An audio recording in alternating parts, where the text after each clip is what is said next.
Welcome to Dollars and Cents with Freedman Financial, the home for financial advice in a language you can understand. Created by Marc Freedman of Freedman Financial, he and his team of certified financial planner professionals will discuss timely topics that help individuals and families make smart financial decisions. And now, get ready for this week's edition of Dollars and Cents with Freedman Financial. Welcome back to another edition of Dollars and Cents, our weekly podcast that provides you with financial advice in a language you can understand. We do that each and every day here at Freedman Financial. I'm Marion Gilman. I will be your host today. My typical co-host, Marc Freedman, is traveling this week, so I am delighted to have our Director of Financial Planning with us, Christian Karcher. Thanks for having me back on, Marion. Oh my gosh, it's such a pleasure, Christian. So Christian takes care of all the interesting work, I think, around here in terms of doing all of the planning work. When you come to our office, our basis is always financial planning first, which is the most important aspect of getting your financial house in order. So Christian takes care of that, and we create plans unique for each individual. So it's really, hopefully it's a rewarding task for you. It's rewarding for the rest of us in the office as well, and hopefully for our clients. So Christian, welcome back from your visit to California. Thank you. Yeah, I had a nice little vacation. I went to San Francisco, kind of the whole Bay Area, got to see it for the first time, which was very neat. I came home to what I thought was a California phenomenon. Yeah. Some fires here on the North Shore. It has been quite the time frame on the North Shore. So we have had extreme drought here, similar to what's happened in California in the past. And we're not used to it, however. We have had 3 days of rain in the past 2 months, which is very unusual for New England. It's actually, I heard, affected the foliage because the foliage doesn't last as long when there's no rain. And as you might expect, because the trees aren't getting that nourishment that they typically get from rain. But we have had significant brush fires, and we've had some in the community where I live, which is right next to the community that the office is in. At one point, I heard that we had over 200 acres of brush fire that has destroyed the area in Middleton, Massachusetts, and they were dumping water on it to get it out. And you know, you walk out of the house, and it really, I mean, the smell is just amazing. We haven't seen that in Boston proper. So what happened when you got back, Christian? Well, I got back and I could feel a little tightness. Okay. But there was a very light, smoky smell when I left the house. Okay. And by the time I hit Saugus, I knew that there was something going on because it was thick in the air, even in my car. And by the time I got to the office, I felt like I could see 10 feet in front of me, and I was sitting at a bonfire. So yeah. And you know, if you stayed out too long, I went out for a walk one morning, and let me tell you, I walked back in the house, and my jacket just reeked of smoke. It was amazing how quickly that happened. So it has been pretty tough. Fortunately, we haven't seen any houses destroyed or people injured in these fires, which has been great, or the one good positive note, I guess. However, we have seen a lot of damage to the land. So this got us to thinking about, you know, we do financial planning and we look at all kinds of variables as to how we're going to save money, how we're going to accumulate money, how best to do that, how we're going to keep our spending in line until we get to our retirement years or reach whatever goal it might be. But we also need to look at another side of it, right, Christian? Absolutely. You know, they say it takes a lifetime to build wealth, and you can lose it all in a split second. Think about it. If you had a fire in your house. And you're not properly insured, absolutely. That Right. can be a devastating moment. Absolutely. And so one of the things we do when we do financial planning is we try to identify those weaknesses or potential threats to your financial plan. What is it that could take your financial plan from succeeding, being able to meet your spending goals, being able to travel how you want, gift how you want, leave a legacy how you want, to oh no, where is the next paycheck going to come from? Or where are we going to find a place to live, maybe, right? Absolutely. And so one of those areas that we need to hit on in each plan is to understand what your insurance needs are and what your actual insurance is, and if there's any gap there.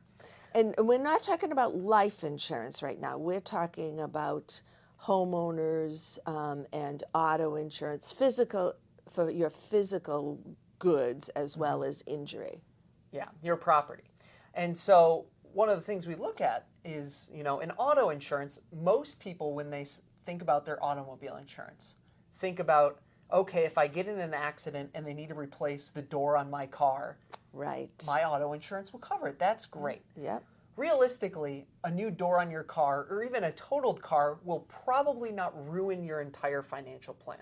Right. But what might ruin your entire financial plan is you being at fault in an auto accident that severely injures or hurts somebody else. As we all know, medical costs can be extraordinary, and with a significant injury, there could be other associated costs as well. You might not be able to work for a while. You might need physical therapy. There could be anything. Absolutely. And how do we protect against that? Right. And so automobile insurance, if you look at what's called the endorsement page, it's got all the numbers on it. And most people don't review that very intensely. They say, okay, I've got automobile insurance. Either my insurance agent told me this was the appropriate amount, or I went to Geico or Progressive and slid all the sliders until the premium was low enough what I wanted to be paying. Right. Which is probably not the best way to purchase insurance, but the number you want to be looking at is there is a liability insurance amount. And usually it's two numbers with a slash in between them. Right. And they represent some amount of money, say $100,000 or $250,000 per person. In an accident. In an accident. And usually the second number is higher. Actually, the second number is always higher. And it would say $200,000 or maybe $500,000 per accident. And so what that is saying is if you get in an accident and you're at fault, your insurance will cover your personal liability up to $250,000 per every person involved in that accident, or $500,000 for the total accident. So that's a significant amount of money.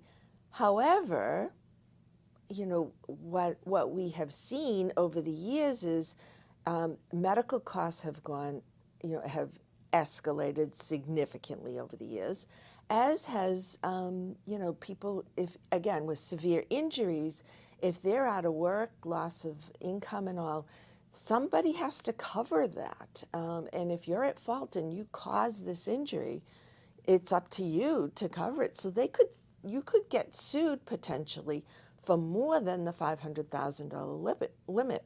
What do you do then? Well, what's at risk, I should say? I mean, almost everything is at risk at that point. Yeah. They'll go to court. You'll figure out, who's liable, how much. I was telling Mark on a previous episode, I was in jury duty for a civil case. Right. And they said, if you find the plaintiff guilty, you as the jury get to decide how much the damages are. There was no guidelines. There was nothing. It was you figure it out. And it's random, right? Depending upon who's on the jury. What their socioeconomic status is, what they think, personal history with similar injuries, whatever it is. And as we all know, some people think a lot of money is one thing, let's say $100,000. Other people might think a lot of money is $2 million. Don't know. And so when you're on the hook for that, your automobile insurance, even if you have the highest amounts that they generally offer, which is $250,000 per person, $500,000 per accident, if there's a judgment against you for higher than that, it is your responsibility, either through wage garnishment, pulling money from investment assets you might have, or your home, potentially. That's all going to come from there. So what opportunities are available to people to have enough insurance that they wouldn't have to worry about giving up all their hard-earned savings in that situation? Right. So what you have to do is you have to think about, okay, well, what do I have? So your home is probably your biggest asset for most people. And certainly that's something that you want to protect at all costs, because if you don't have a home, you have nowhere to live. And that is, it puts you in dire straits. So, and around here, homes have actually gone up in value significantly over the years. So one thing you can do is you can get liability insurance on top of your basic auto insurance, and also, homeowners insurance also has personal liability insurance associated with it. But once again, that personal liability, if somebody came and slipped on your walk, is usually about $100,000 or $250,000, and that's the coverage. You can actually get an umbrella policy, which is coverage that goes over and above homeowners and auto. You can get $1 million umbrella policy, $2 million umbrella policy, depending upon the value of your assets.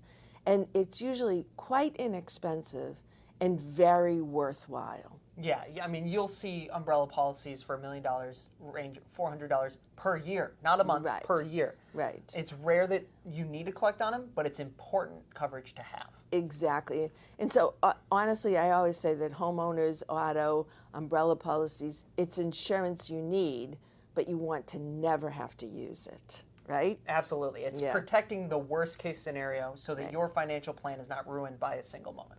Right. But to go back a bit to the house issue, because the house, particularly where we live, housing prices have gone up dramatically, and it is typically everyone's largest, many people's largest asset. So there are some protections on your house that are associated with your house to protect the house from creditors. So automatically, if a house is your primary residence, you get, in the state of Massachusetts, you get $125,000 provision as a homestead provision, $125,000 protection from creditors for that house. However, $125,000 around here is relatively nothing. A very small piece of land. Exactly. Maybe, and a tent. Exactly. So you really, around here, you typically need much more than that. So what the state recently did is they actually increased. It used to be that you could file a homestead provision. Very easy document to fill out and file with the Registry of Deeds. It cost $36 to file this, and it provided you with an additional $500,000 of protection. However, they just, in August, I believe it was, they passed some legislature which increased that homestead provision to $1 million per residence. So it protects you from creditors up to $1 million, which is a great thing. For $36, and that's a one-time fee forever, it is well worth it. And anyone who's already filed a homestead falls under the new rules, so you will get that $1 million exclusion. Absolutely. Or protection. And if you don't know if you have a homestead declaration, if you bought your house a long time ago. How do I find that out? Well, it's actually quite simple. Luckily, in Massachusetts, it's very easy. All of the Registry of Deeds for each county, and sometimes they split the counties into two pieces. Yeah. But just to make it more difficult. Yeah. But if you go to the Essex County Registry of Deeds, there's the north and the south. You can type in your street address, your number, the street, what city you're in, and search all of the documents, and it'll bring it right up. It's very straightforward. Who owns the house? Who owns the house? Who has owned the house? It's kind of fun to look back and see some of that. But most importantly, homestead declarations are on there. So if you search your house and you see yourself and all the transactions of, maybe you've mortgaged, refinance, all of that will be on there. But if you see a homestead declaration on that home with your name on it, you're set. You've paid your $36. You might not remember doing it, but you're all set. If you don't see a homestead declaration and you're like, oh, I should probably put this on, very simple. Like Marian said, it's $36.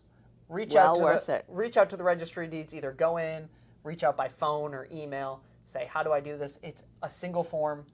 They'll take a check, I'm sure, for the $36. Yes, they do. I know. I wrote that check many years ago, but I did write that check. and I think it was the same price. Yeah, and make sure that that is on your primary residence. It's a very important and very small action that can have huge consequences and benefits to you. Right. So I hope this has been helpful to all of you out there. You know, again, financial advice in a language you can understand, something simple and easy you can do to provide some extra protection for your family and your family home. But if now is the time to get serious about your money, if you'd like to discuss any of this, please give us a call, 978-531-8108. That's 978-531-8108. Or you can visit us on the web at freedmanfinancial.com. That's Freedman. 2 E's and a D. Financial.com. And you can find out all kinds of information about us. You can also sign up for our weekly newsletter. It comes out every Friday at 10:30 a.m. Scroll down to the bottom of any page on that website, put in your email address, and sign up for that so you can continue each week to get financial advice in a language you can understand. Have a great day, everyone. And thanks so much, Kristen, for joining me. Thank you for having me. During today's episode of Dollars and Cents with Freedman Financial, your host may have discussed specific financial planning and investment ideas that are for general information only and not intended to provide specific advice or recommendations. Please remember that investing involves risk and may include loss of principal. Always consult a certified financial planner professional, qualified attorney, or tax advisor prior to investing to determine what is appropriate for you. Securities and advisory services offered through LPL Financial, a registered investment advisor, member FINRA, SIPC.